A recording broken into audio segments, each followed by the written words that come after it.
Today we're speaking about breaking generational curses. I'm going to share my story that many of you will relate to, right? So I knew at a very early age that I am called to break a painful generational curse in my bloodline from both maternal and paternal side. And this is a curse of brokenness because I come from a very broken family, very dysfunctional family, which stems from the generation of my forefathers, which is my grandparents. Again, both from father's side, mother's side, both divorced. And the curse moved from generation to generation to generation. So it's something that really caught my attention and really broke my soul, which continues to break my soul because I see the pain it has caused, the suffering, the abuse, um, the rejection, the confusion, and all of that. Okay, but today we're going to speak about a different story because I'm going to share how I am to the end of the curse.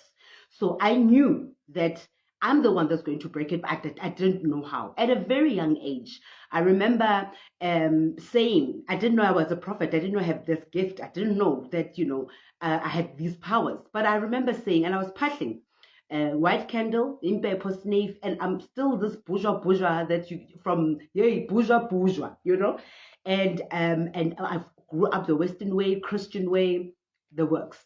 But I could see, especially from my mother's side, that I could see that they connect with ancestors because my grandmother was a traditional healer, very beautiful, loving, dignified woman. She worshipped Gowesele, a Methodist, and my dad's parents as well, Methodist, right? My dad as well. So, and I remember passing, things were bad. Things were bad. And I remember passing, but I didn't know what I was doing, but I knew that I had to do this. And I said, may I, God and the ancestors, I don't know who you are, but may I please be the one that breaks this generational curse of brokenness because I'm tired of attracting broken men because I'm also tired of being broken. So please use me. May we from now on meet when there's weddings and not funerals. Can families meet in that manner? And I said, and I prayed, and good, amen, and makos. I was still young. I was still in my early 20s. I don't know what I was doing. Little did I know it was a prophecy, right? And towards my dad's death, 2 weeks before he died, he said to me, because everybody's been divorced in our family, and he said to me, I want us to reunite the family. And I said, Papa, for you, I'll do anything, and I need this. And 2 weeks later, he dies on me. I'm like, this man, like, bruh, how are we going to do this? And I was totally angry at death. I was totally angry at death, bitter at death. Fine, then we move on. So now I want you to please look at the signs, symptoms, and metaphors that God will deliver your way to show you what curse that you need to break. Okay, and be patient with it because it will break, but He will always bring answers. Okay, because God is creative in communicating with us. So look at signs, look at numbers, look at the kind of energies that come in your life, look at the kind of people that come in your life, the kind of relationships that come in your life. Okay, but there'll be those distinct ones. Those are the grand angels. The grand angels God will bring into your life that will bring these life-changing messages to you. All right. So in my case, and He will always build spiritual connections. Né? So in my case, He brought 3 most awesome, lovely men in my life. Né? 3 lovely, lovely men in my life. I mean, I've met obviously more men, but I mean, 3 who I have been absolutely, we've connected spiritually, sensually, physically, mentally, and in any other way that you can ever think of. All right. But they all come from brokenness. They are all broken. They all come from broken families. Some families are not broken, but they're broken. Do you know what I'm saying? Right. So I'm going to go through the 3 but I'm going to just touch on the important parts. And then later on, it's going to be more exciting. Gogo Palesa prayer sessions where I'm going to speak on how I've let you know on how we met and the numbers and colors and signs, right? So the first one, Anton Angus Mashiro. Ne?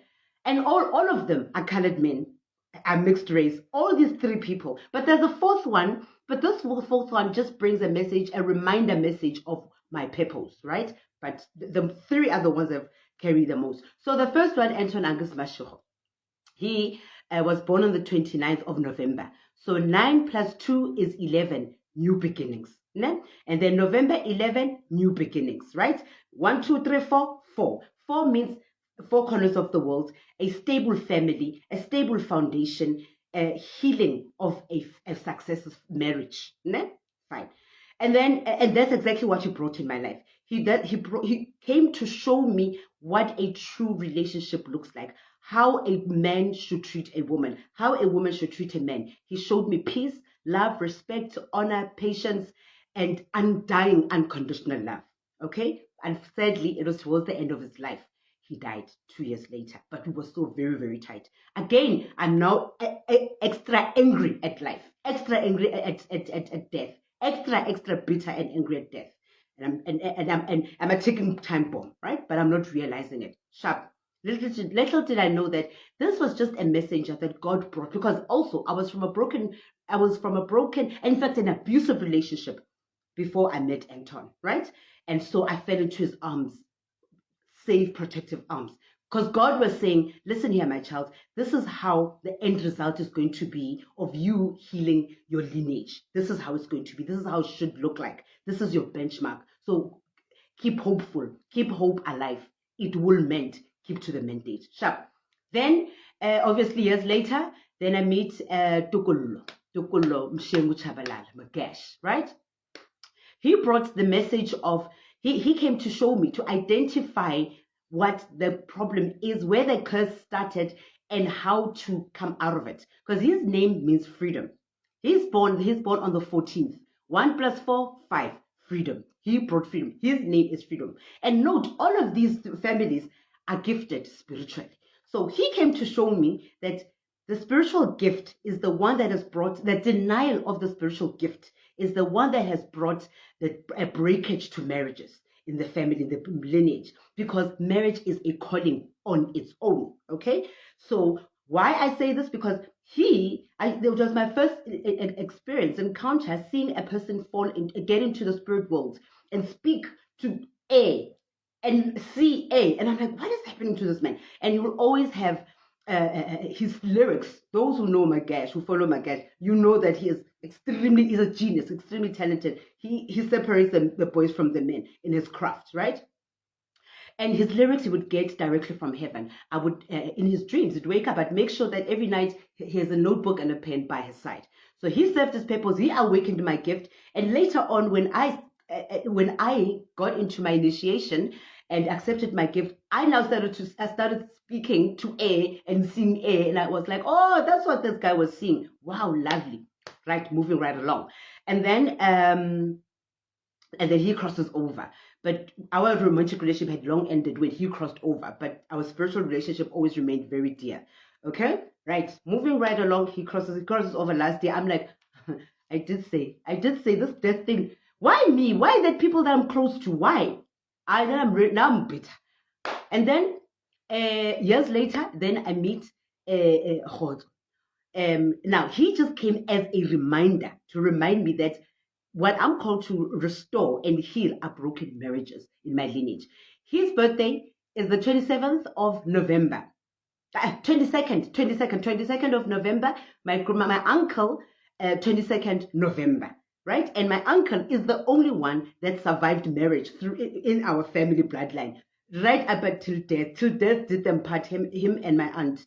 And at 30 years on, they were the picture. Okay, so me and Khozo immediately knew that our purpose is to restore broken marriages. But once our journey came to an end, then I met my current Mkhulube, who has now come with the biggest message, a message of breakthrough. Okay, I met him on the 9th. 4 months after the end of that relationship. 4 months, ne? Four corners of the world, 4 chambers of the heart, 4 seasons, balance, and a table. So a table is when our ancestors are now sitting and they've now made peace. Because me from taking my gift. I was taking the gift to heal the lineage. Otherwise, we would still be shattered. So healing the lineage. Whenever I pray in Pasha, please forgive one another. Please repent. Please show remorse. Please love one another again. Please accept the gifts that God has have blessed you with, right? So that's 4. Then I meet Mkulube, right? Karen Mkulube. Now he's brought the message of conclusion. And basically they're saying, we have made peace, we are negotiating now. Peace and reconciliation. And I met Mkulube on the 9th. 9th means rebirth, an end of a phase, right? Again. And his birthday, Mkulube, is on the 5th. 5 means freedom. And my grandfather, my father's father, who is one of my main spirits, his birthday is on the 4th of June. Mkulube is on the 5th of June. So again, look at the synchronicity. Always look at the synchronicity of numbers, right? And a lot of our birthdays, his family birthdays, my family birthdays are similar, next to each other, kind of thing. So those are the kind of things you look at, right? And then so basically, and then Mkulube helped me face my worst fear, death, I shouldn't say fear, because I'm not, because of that. I'm not fearful of death, but I'm angry at death. So he helped me open up that door to that room that I have built a lot of anger towards death. And I've been nonchalant about death. It's like, whatever, so what, let them die anyway. Because when my dad died, it was like, this is it, this is the end, F death, F life, F everything, because basically I'm alone. Without my dad, I'm left alone, So he made me open up the door to release the anger to death and accept that death is part of life, and that it's God's plan, and that those people, those angels that God brought my way, came with the purpose of delivering a message and to pass by, to cross by. And as they are continuing their journeys in the spirit world, they will assist me on this journey. Right? Fine. So here we are. Last week, here I am, bawling my eyes out, because now I've opened up this door and my comfort zone, my darkness. Remember my last session, I said, have you noticed how it's easy for us to gravitate towards that familiar feeling, that darkness, because it's comfort zone? Well, Karen Mkulube helped me kick it open, so that the flow of the purpose continues. So last week, here I am, feeling sorry for myself. Bawling my eyes out. I miss Papa terribly. Hey, hi, why does everybody that I love die? Hey, it was a spiritual awakening. The ancestors were saying, we have now mended. We are ready to move to the next chapter. Now, this Karen Mkulube comes with the number 9, rebirth. My dad's birthday, Papa, my biggest guardian angel, 9th. Papa died on the 19th. My birthday, 19th. So obviously me and Papa were called to bring change, because to reunite the family and bring life and healing and peace and restore marriages in our lives.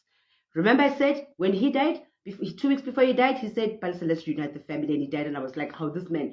And so that's why we've always been connected, always been tight, always been our connection even infuriated a lot of family members and close people and friends, because they did everything in their power to try and come between this relationship. But little did they know that it was created in the spirit world. It's beyond us. It's our calling. Because when Papa crossed over, he came to me in a dream to say, I am now accepting my spiritual gift, my purpose, my calling. Let's do this together. Hence the Gogo Palesa prayer session.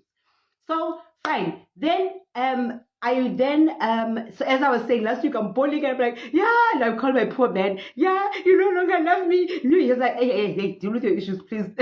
Well, not in those words, But and then what was happening, the world was turning around. The ancestors are like, now the curse has been broken. Then 2 days later, I found myself at the ocean, Mossel Bay, at Mossel Bay, one of the oceans. Went with my twasa there. She's from Mossel Bay, so went to do an ocean cleansing, a ritual and stuff. It was actually let's 9. We'll go back to 9. The room that I was staying in was room 409. 4, balance, reconciliation, healing, and then 9, end of the death of the anger, and of divorces, of breakage of marriages, and the beginning of uniting marriages. Because I bet you they were probably sitting as they're sitting on the table, because for a table meeting, negotiating, they're probably like, yeah, I'm angry at you because you cheated. Sorry, I cheated. Yeah, I'm angry at you because you lied. Sorry, I lied. I'm angry at you because you went and took the witchcraft way. Sorry, I did it. So they went and spoke things out, repented, showed remorse, and confessed all their sins, and they're now ready to be cleansed. That's how spiritual calling is. That's how a generational curse is broken. So now me finding myself at the ocean, it was them saying, we are now cleansing ourselves from that curse. We are now together. We are one. From today onwards, death will no longer be a frequent visitor. Broken marriages will no longer be a visitor at all. Marriages will now be the new norm in the spiritual world. And therefore, obviously, when there's peace and reconciliation, what does it mean? Success in business, success in life, success in everything that you touch. So today I say, this is where I have come with my journey. So also always look at the signs and symbols and metaphors. God will always take care of that. All right. Right. So we'll continue the conversation later. We'll continue the conversation later. Gogo Palesa prayer sessions, 7 p.m. live on Instagram and Facebook for consultations, dream interpretations, cleansings, mentorship programs, all of the above. WhatsApp 071 511 4117.